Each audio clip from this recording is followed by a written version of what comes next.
नमस्ते। मैं प्रोफेसर शिरीष कुलकर्णी बड़ौदा के महाराजा सयाजीराव यूनिवर्सिटी में प्रोफेसर और हेड डिपार्टमेंट ऑफ अकाउंट्स का रहा। बाद में वल्लभ विद्यानगर की सरदार पटेल यूनिवर्सिटी का वाइस चांसलर रहा। आज फिर से एक बार समाचार जरा हटके। शायद आजकल वैसे परिवर्तनशील तो पूरा विश्व है, तो जो कहेंगे हम चाय या कॉफ़ी, हॉट ड्रिंक, ये हॉट ड्रिंक में लोग पहले चाय पसंद करते थे। आजकल परिवर्तन होकर के लोग कॉफ़ी ज़्यादा पसंद करने लगे हैं। इसलिए कॉफ़ी के भाव भी बढ़ गए। स्वाभाविक है, लॉ ऑफ डिमांड वर्क्स। जितनी डिमांड ज़्यादा होगी उतने भाव बढ़ेंगे और सप्लाई लिमिटेड। वैसे कॉफ़ी का उत्पादन जो गत साल से इस साल हुआ है वो 1 टन से भी ज़्यादा हुआ है। अब यह कॉफ़ी का उत्पादन करने वाला, सबसे ज़्यादा उत्पादन करने वाला अगर कोई देश है तो वो है ब्राज़ील। और ब्राज़ील में गत साल दुकाल था, तो दुकाल की वजह से कॉफ़ी की कीमतें ब्राज़ील में उत्पादन कम हुआ, इसलिए वो उत्पादन कम होने से उसके डिमांड के सामने सप्लाई नहीं, इसलिए कीमतें और बढ़ गई। तो क्या ऐसा है कि ब्राज़ील के सिवा कोई कॉफ़ी का उत्पादन नहीं करता है क्या? नहीं, ऐसा नहीं है। कॉफ़ी का ब्राज़ील के साथ साथ ये वियतनाम वाले जो है वो भी करीब 17% टोटल कॉफ़ी के उत्पादन में से करते हैं। यानी अकेला ब्राज़ील और वियतनाम को मिलाकर 50% उत्पादन तो इन दो देशों से, 50% से भी ज़्यादा यह उत्पादन दो देशों में ही हो रहा है। तो बाकी देशों का अगर हम देखें तो कोलंबिया में 7% है, इंडोनेशिया में 6% है, इथोपिया में 5%, भारत और युगांडा उसमें सिर्फ 4% है। इतना ही कॉफ़ी का उत्पादन करने वाले देश विश्व में है। चलिए कॉफ़ी को छोड़कर आर्टिफिशियल इंटेलिजेंस तरफ आते हैं। आजकल आर्टिफिशियल इंटेलिजेंस की बोलबाला है। AI ऐसा शॉर्ट फॉर्म में कहा जाता है।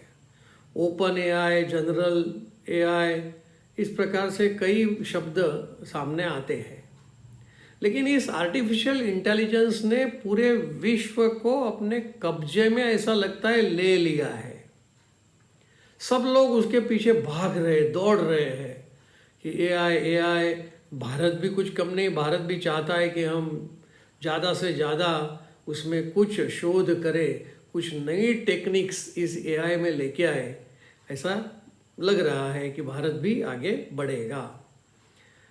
लेकिन उसमें जो मॉडल्स है, AI के जो मॉडल्स है, उस मॉडल्स की ट्रेनिंग करने के लिए लाखों करोड़ों डॉलर्स की खर्च करने की आवश्यकता पड़ती है। इतना ही नहीं, उसको अगर ट्रेनिंग देनी है किसी को तो उसके लिए हजारों सुपर कंप्यूटर्स एक साथ चाहिए, तब जाके AI की ट्रेनिंग हो सकती है। तो इस मॉडल्स में हम लोग जो ज़्यादा जानकारी रखते हैं, ऐसा चैट GPT या चैट बोट, इस प्रकार के अब तो नया नया डीप सीक चाइना लेके आई है, गूगल का जेमिनी है। इस प्रकार से कई मॉडल्स है। लेकिन उस मॉडल्स को, स्टाफ को अगर ट्रेनिंग देना है तो उसके लिए अबजों डॉलर्स का खर्च हो रहा है। अब सोचिए, एक बार पहले कंप्यूटर का जब शोध हुआ था तो उस वक्त ऐसा कहा था कि कंप्यूटर की वजह से कई लोगों की नौकरियां चली जाएगी, लेकिन ऐसा कुछ हुआ नहीं। कंप्यूटर्स आने से सहूलियत बढ़ी। जो टाइप राइटर था वो टाइप राइटर की जगह पे कंप्यूटर पर ही टाइप करते, कभी भी डिलीट कर सकते, कभी भी ऑल्टर कर सकते, इसलिए कंप्यूटर बढ़िया है। अब एआई में हमें कुछ भी अगर पूछना है तो उसके पास इतना डेटा है, तो उस डेटा में से वो हमारे सारे सवालों को जवाब देता है। लेकिन जैसे मैंने कहा कि यह जो मॉडल्स है, उस मॉडल में साल 2024 में जो मिस्ट्रल लॉर्ज, उसमें 10 लाख डॉलर्स का खर्च हुआ। लामा 3.1 नाम का जो एआई का मॉडल है, उसके अंदर 10 लाख डॉलर्स उसमें खर्च हुए हैं। जैसे ग्रोक 2, ये चाइना का ही एआई है, उसके अंदर भी 10 लाख डॉलर्स का खर्च हुआ। मैं ये सिर्फ ट्रेनिंग की बात कर रहा हूँ। इस ट्रेनिंग में इतने डॉलर्स का खर्च होता है। अगर हम थोड़ा सा पीछे जाते हैं तो 2023 में, मैंने अभी थोड़ी देर पहले कहा था जेमिनी गूगल का, तो उस जेमिनी 10 उसका अल्ट्रा जो है, उसको अगर ट्रेन करना है तो 10 लाख डॉलर्स हुआ। चैट जीपीटी का मैंने अभी आपको कहा, तो उसने भी 2023 में 10 लाख डॉलर का ट्रेनिंग का खर्चा किया है। यानी इस एआई के पीछे खर्च कितना है, यानी एआई तो सहूलियत वाला है, तो उससे तो उल्टा खर्च कम होना चाहिए, लेकिन ये तो खर्च बढ़ा रहे हैं, तो ऐसे एआई को क्या करेंगे। ठीक है, चलिए हम एआई में से बाहर निकलकर हमारे जजों के बारे में बात करते हैं। जो यशवंत वर्मा जी है, इलाहाबाद प्रयागराज जो कहना है, वो यशवंत वर्मा जी वहाँ हाईकोर्ट के जज थे। उनके घर में कुछ आग लगी। उस आग लगी तो जो फायर ब्रिगेड है, उस फायर ब्रिगेड ने आग को बुझाई, लेकिन जब आग बुझाई तब उनके अंडरग्राउंड के रूम के अंदर 500 रुपए के नोटों के कई बंडल, आधे जले हुए, पूरे जले हुए, थोड़े बहुत जले हुए, ऐसे कई बंडल मिले।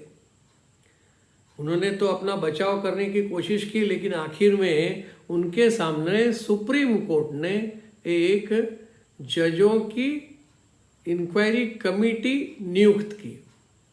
उस इंक्वायरी कमेटी ने काफ़ी लंबे समय से तपास की, सारे कुछ वैसे बहुत सारा डिस्कशन पूरा देश कर रहा था कि इस प्रकार के अगर जजेस है तो हमारे न्याय प्रक्रिया का क्या होगा वगैरह वगैरह। तो इसकी वजह से जो ये इंक्वायरी कमेटी का रिपोर्ट आया, वो रिपोर्ट जो CJI यानी चीफ जस्टिस हमारे सुप्रीम कोर्ट के है, तो वो सुप्रीम कोर्ट के जज अभी वो रिटायर हो गए, आज ही शायद गवई साहब ने सुप्रीम कोर्ट के चीफ जस्टिस का शपथ ग्रहण किया है। तो जो खन्ना जी थे, उन्होंने वो रिपोर्ट ली, उस रिपोर्ट को फिर पढ़ के आगे बढ़ानी थी, इसलिए उन्होंने प्राइम मिनिस्टर ऑफ इंडिया और प्रेसिडेंट ऑफ इंडिया दोनों को रिपोर्ट भेज दी है। लेकिन ऐसा कहा जा रहा है, इसकी कोई गारंटी नहीं है और इसका कोई प्रूफ नहीं है। तो उन्होंने कहा है कि भाई इस आदमी को, यशवंत वर्मा जी को इम्पीच करना चाहिए, अरे सिर्फ निकाल देना नहीं, इम्पीच करना, हकाल पट्टी करना वगैरह वगैरह जो भी कहे, लेकिन इम्पीचमेंट करने के लिए फिर उसको लोकसभा में ले जाना पड़ता है। चलिए, वो तो आगे जाने वाली प्रक्रिया में क्या होगा पता नहीं। आगे बढ़ते, हमारी गवर्नमेंट ऑफ इंडिया, भारत सरकार चाहती है कि साल 2025 में गत साल की तुलना में 4% खाद्यान्न, फूड ग्रेन्स का उत्पादन बढ़ना चाहिए। यानी कि 354 मीट्रिक टन का ये खाद्यान्न यानी फूड ग्रेन्स का उत्पादन होना चाहिए। उसके लिए बहुत सारे प्रयोग, शिवराज सिंह चौहान जी अपने कृषि मंत्री है, उन्होंने कई नए तरीके से इसको हासिल करने के लिए भी सोचा है। कुछ टीम्स बनाई है, कुछ जिला केंद्रों पर, कुछ गांवों में वैसा कुछ वो किसानों को भी ट्रेन करने वाले हैं। कुछ नई पद्धति से उत्पादन हो, पर हेक्टर वो उत्पादन बढ़े, प्राकृतिक वाला भी वो प्रयत्न करने वाले हैं। लेकिन जो टारगेट दे दिया है, वो टारगेट दिया है 354 मीट्रिक टन खाद्यान्न हमारे देश में होना चाहिए। उसमें से कुछ अलग अलग है, जैसे चावल, राइस, उसका 115 मीट्रिक टन का लक्ष्य है। गेहूं, व्हीट, उसका 117 मीट्रिक टन का लक्ष्य रखा गया है। पल्सिस, दालें, उसका 26-27 मीट्रिक टन का लक्ष्य रखा है। ऑयल सीड, तेल बिया, उसका लक्ष्य रखा है 44.7 मीट्रिक टन। इतना लक्ष्य तय किया गया है। पता नहीं इस लक्ष्य को वो पाते हैं या नहीं, आने वाला समय हमें कहेगा। लेकिन अच्छी बात है, जो लक्ष्य तय किया है तो उस लक्ष्य की तरफ चलना वह शिवराज सिंह चौहान जी ने शुरू किया है।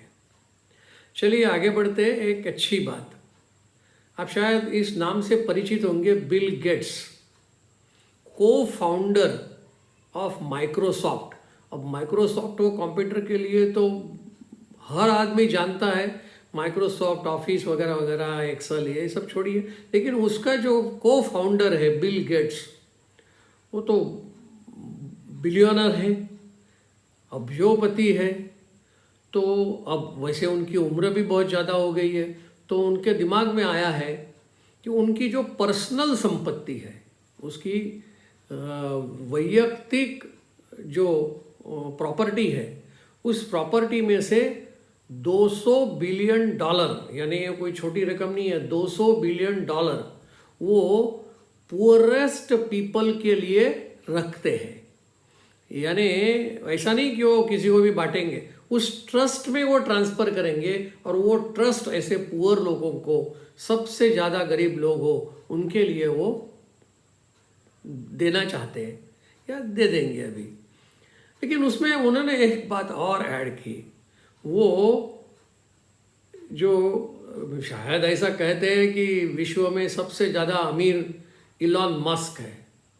ये इलॉन मस्क सबसे ज़्यादा अमीर है, वो तो बात ठीक है, लेकिन he is so called administrator for the Donald Trump. American वहीवट करना, अमेरिकन एडमिनिस्ट्रेशन करना, उसमें एलॉन मस्क का सहभाग है। लेकिन जो बिल गेट्स है, उन्होंने उनके बारे में जो कहा है, वो he is killing the poorest children, ऐसा उन्होंने कहा है कि ये आदमी गरीब से गरीब बच्चों का हत्या करने वाला है। यानी क्या, हत्या ने कोई खून करने जा रहा है ऐसा नहीं है, लेकिन जो अमेरिकन सरकार का जो सहायता राशि मिलती थी चिल्ड्रंस के लिए, एड, वो एड इसने बंद कर दी। एलन मस्क के कहने से डोनाल्ड ट्रंप ने भी बंद कर दी, ऐसा उनका कहना है। देखिए आगे क्या होता है। बस इन्हीं शब्दों के साथ मैं अपनी वाणी को विराम देता हूँ। आभार।